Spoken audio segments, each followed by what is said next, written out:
Sore iki ape masak oseng pare campur teri lawe ndok dadar. Ayo dieksekusi. Langsung ae sigar dadi loro iki parene ya. Terus dibuak isi tengahe kaya ngene. Aja sampe lali isi tengahe diresiki kabeh ya. Nek wis bar dibuak isi tengahe langsung dirajang tipis-tipis ae kaya ngene. Nek wis bar dirajang kabeh terus langsung kei uyah grosok ae terus diremet-remet sampe lemet. Irisan parene cah dudu wonge lho ya. Bar diremet-remet langsung diumbah ae nganggo banyu sing sampe resik ya cah, ben rasa pahite iki ilang. Peres banyune sampe apoh ya. Nah iki mau aku bar ngiris lombok cah. Ayo langsung ae eksekusi masake. Sok grojok kabeh lombok bawang brambange, oseng-oseng sampe ambune wangi. Terus langsung cemplungno terine sik ya cah ya. Nek wis bar terine nyemplung setengah mateng, lagi iki parene langsung tak lebokno, tak oseng-oseng pisan ya cah ya. Enteni setengah mateng bar ngono langsung dibumboni ae. Kei uyah, micin, terus ditambah gula. Aja lali ditambah roiko ya cah.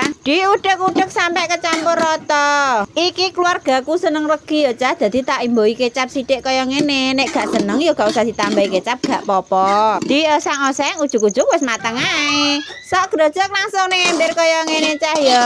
Oseng pare anget-anget, siap gelawah mangan. Lho, ndok dadare keri.